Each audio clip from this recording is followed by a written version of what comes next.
Hallelujah. खुदा का शुक्र करते जिसने हमें क्या किया, जोर बख्शा। हाथों से वेलकम भी करते हैं, हाथों से क्या करते हैं, हम स्ताइश भी करते हैं। साज हमारा बजता है। अगर हारमोनियम ना हो, ढोलक ना हो, तो एक साज हमारे पास रहता है और वो तालियों। गीत गाएं, मुंह से तालियां हमारा साथ बन जाता है। तो खुदावंद का शुक्र करते हैं। आज मैं पूछना चाहता हूं कि आज के एतवार को पाम संडे या खजूरी एतवार क्यों कहा जाता है? पता होना चाहिए ये खजूरी एतवार है। हम कहेंगे जी जुलूस की शक्ल में खुदावंद यीशु मसीह का इस्तेमाल। मैं तो सोच रहा था शायद आपने नाम सुना है खजूरी इतवार या खजूरों का इतवार, आप खजूरें लाएंगे। किसी के हाथ में मैंने कोई खजूर नहीं ली, खाने वाली खजूर, ये डालियां नहीं मैं कहता, क्योंकि मुझे खजूरों की जरूरत है, खाने वाली खजूरों की डालियों की नहीं।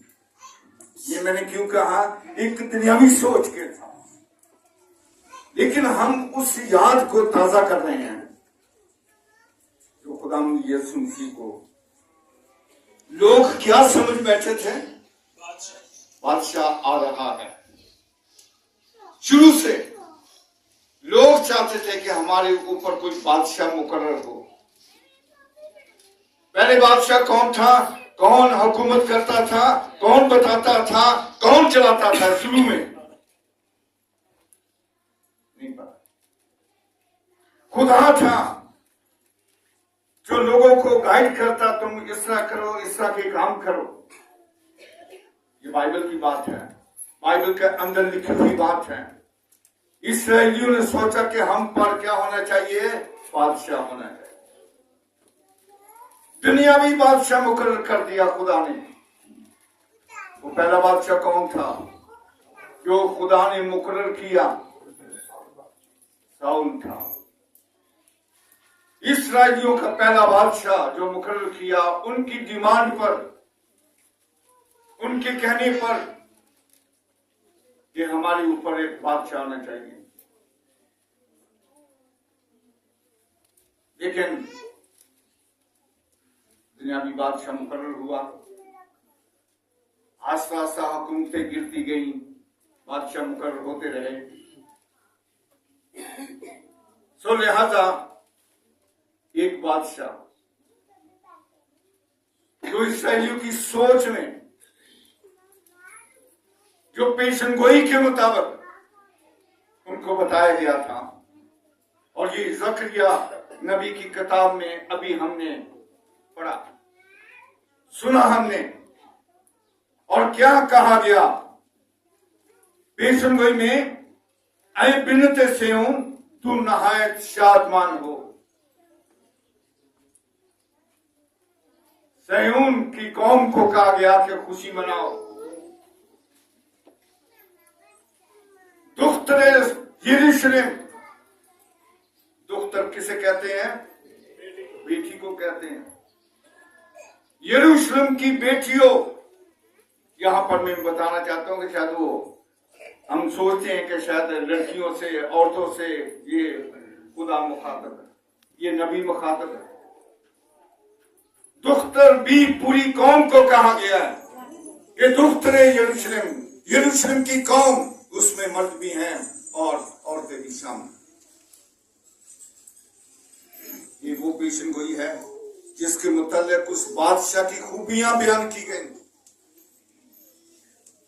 अभी खुदावंद यीशु मसीह आया नहीं है, लेकिन ज़करिया नबी की मार्फत लोगों तक ये खुशी का पैगाम जो है वो पहुंचाया गया कि उनको कह दी कौम को कि ये बादशाह आ रहा।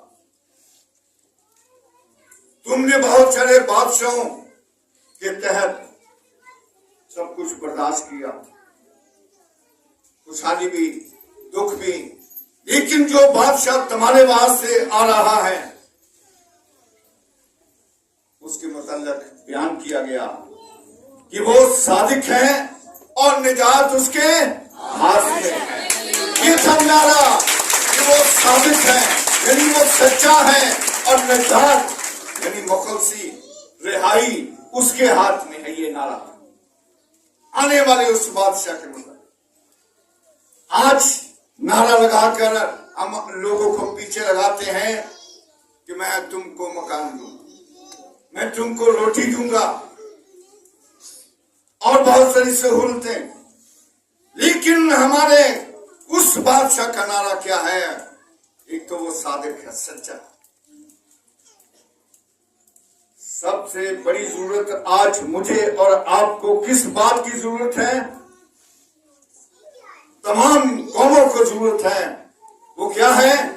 निजात की। ये खूबी बयान की गई जब किसी पार्टी का हेड उठता है तो जरूर वो नारा लगाता है, मैं आपके लिए ये कर दूंगा, मैं तुम्हें जॉब मुहैया करूंगा, इतने ये सब कुछ करूंगा। मेरे अजीजों, यहाँ पर हम देखते हैं कि उस बादशाह के मुतालिक बयान किया गया और खूबियां, हलीम और गधे पर वो सवार होकर आ रहा।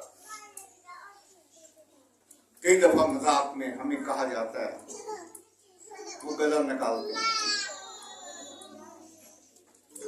लेकिन यहां पर कलाम मुकद्दस के मुताबिक गधे पर सवार होना बड़ी अहमियत है इस लफ्ज इस बात में, क्योंकि जब बादशाह जंग के लिए आता था तो किस पर सवार था? घोड़े पर होता था। ये एक पक्की निशानी दूसरी हुकूमत के लिए थी। लेकिन जब बादशाह गधे पर सवार होकर आता तो पता चलता कि ये सुलह के लिए आ रहा है, सुलह करने के लिए ये गिर कर आ रहा है, ये हार मान कर आ रहा है, अपने आप को गिरा कर आ। लिहाजा हम देखते हैं कि खुदावंद यीशु मसीह के बारे में कि वो सवार बादशाह की खूबी बयान की गई, हलीम और गधे पर सवार। मेरे अजीजों, क्या हमने कभी गौर किया कि ये जुलूस हम जो निकालते हैं एक उस याद को ताजा कर। नया नामे में हमने सुना पढ़ा कि खुदावंद यीशु मसीह जब यरूशलेम की तरफ आ रहा, लोगों को पता चला तो वो यीशु का इस्तकबाल करने के लिए नहीं निकले थे कि उसके हाथ में शफा है, इसलिए से नहीं, वो हमारा बादशाह आ रहा है, हम पर वो हुकूमत करने वाला, वो इस्राएल का बादशाह होगा। वो बादशाह का इस्तकबाल के लिए उस वक्त का या उस इलाके का झंडियां उस वक्त थी नहीं। जिस वक्त की ये बात है, जब खुदावंद यीशु मसीह दाखिल हुआ तो लोगों ने क्या किया कि गधी पर वो सवार होकर आ रहा है, लोगों ने कपड़े बिछाए। जिस तरह आज हम बड़े फैंसी से कलीन यादादारी हम अपने मेहमानों के लिए जो भी हमने बुलाया होता है उसके लिए बड़ी इज्जत के लिए वो तैयार किया जाता है। हार जो है वो हमने तैयार किए होते हैं कि हम अपने मेहमान खसूसी को क्या करेंगे? हार पहनाएंगे, वेलकम करेंगे। इसी तरह लोगों ने उस वक्त के दौर के मुताबिक, उस वक्त के मुताबिक वो इलाका था जहां खजूरें यानी कि खजूर के दरख्त बहुत ज्यादा और कोई दरख्त नहीं था, या जैतून के, शायद जैतून के उस इलाके में मौसम ना हो पत्तों का, या हो सकता कि वो दरख्त दूर। उन्होंने क्या किया कि खजूर की डालियां लेकर खुदावंद यीशु मसीह को एज ए झंडियां लहराना शुरू किया, वेलकम किया।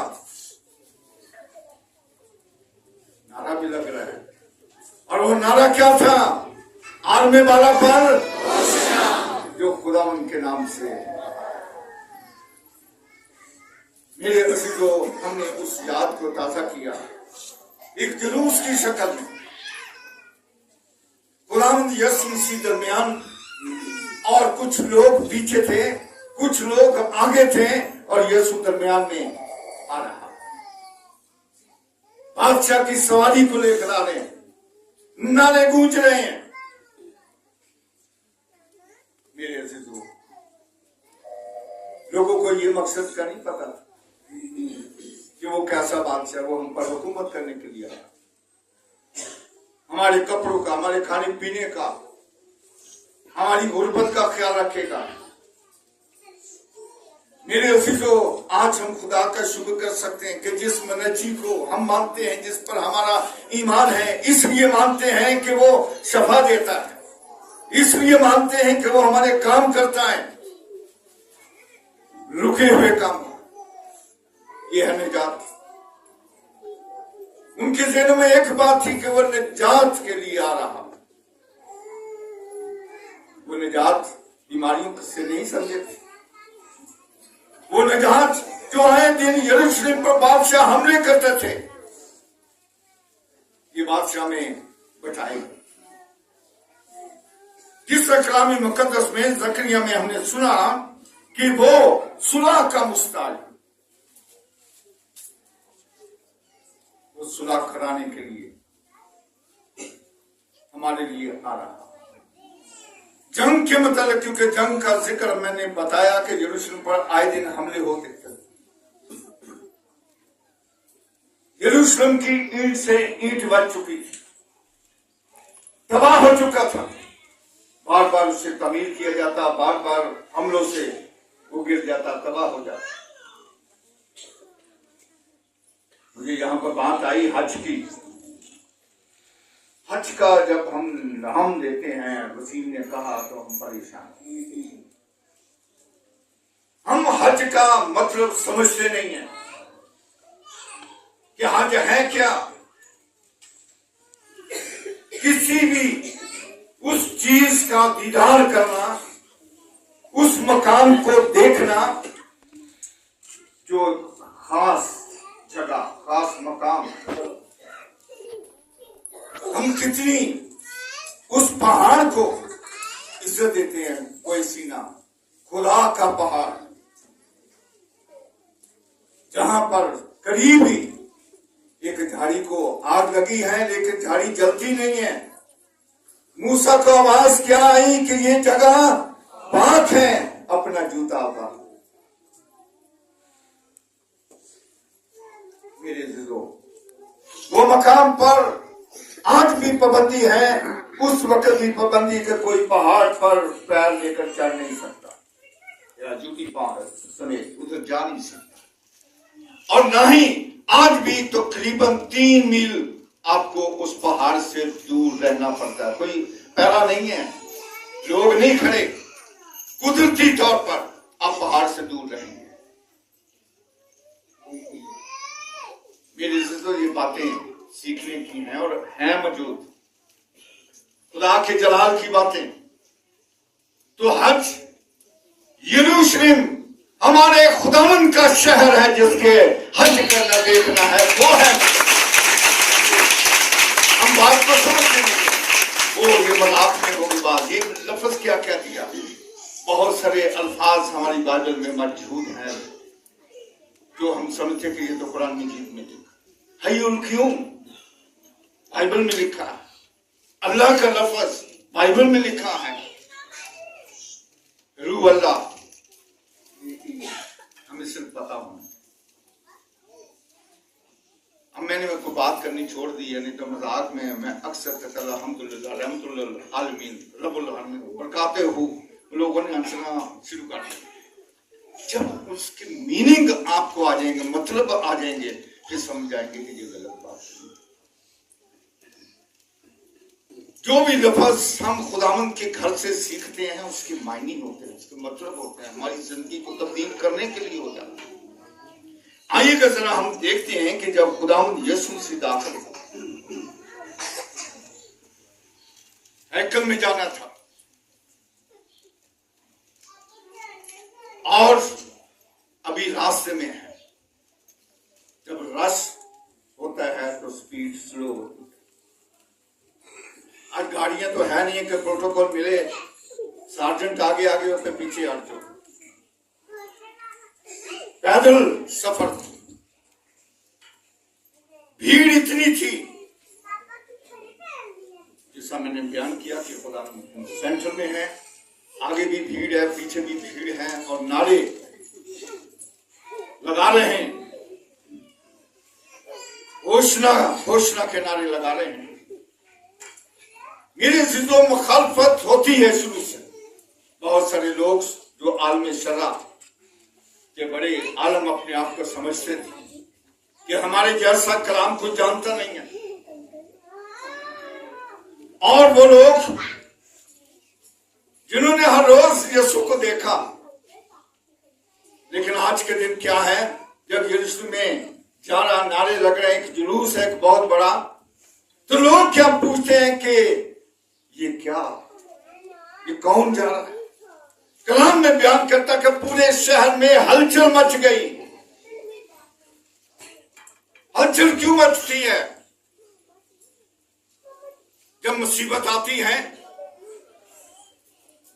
हमारी नींदें उठ जाती हैं कि नहीं? यकीनन जलजला आ जाता है तो पूरे मुल्क में क्या होता है, हलचल मच जाती है अपने आप को बचाने की। लेकिन मेरे अजीजों, यहां पर एक अजीब हलचल उन लोगों के दिलों के अंदर, नारे लग रहे थे बादशाह। लोग दूसरे हैरान थे कि ये अचानक से बादशाह कहां से आ गया, अब हमारा क्या बनेगा, हमारे बादशाह का क्या बनेगा। ये थी हलचल कि हमारे कारोबार नए बादशाह के आने से बंद हो जाएंगे, हम अपनी मर्जी नहीं कर सकेंगे। हलचल मच गई कि हम पकड़े जाएंगे। न जाने किस तबीयत का मालिक है ये बादशाह। मेरे अजीजों, ये सारी बातें उनके दिलों में, जिन्होंने अभी तक उस चेहरे को नहीं देखा था, हलचल मच गई। लफ्ज़ है हलचल, हिल जाना, परेशान हो जाना। मेरे से तो हम सिर्फ रस्म अदा करके आ गए हैं, एक जुलूस की शक्ल। उस चर्च वालों ने जी जुलूस निकाला, क्या लफ्ज होगा, बहुवन वर्ग जुलूस कटेगा। ये होना ना, यही कहते हैं लाने चर्च ने, लाने पादरी ने जुलूस निकाले। इसके लिए जुलूस उस याद के लिए हमने निकाला कि हमारे खुदा यीशु मसीह का इस्तकबाल किस तरह हुआ, एक शहाना इस्तकबाल जिसको बादशाहों का बादशाह माना जाता। हालेलुया। और वो बादशाह यरूशलेम में दाखिल होता, खुदा उनके घर में वो दाखिल होता। वो हलचल की मैं बात कर रहा था कि जब हम खुदा के घर में आते हैं, कलाम सुनते हैं, क्या हमारे घर में हलचल पड़ती है कि नहीं? नहीं। जवाब आता है कि नहीं? हमारा घर कौन सा है? बोलिएगा परेशान हो गए, हमारा घर तो यहाँ घर है, ये साथ ही करीब है। हमारा घर जिसको खुदावंद ने कहा है, ये बदन के मतलब, मेरा और आपका घर असल में कौन सा है? ये घर जिसमें यीशु रहना चाहता है। हालेलुया।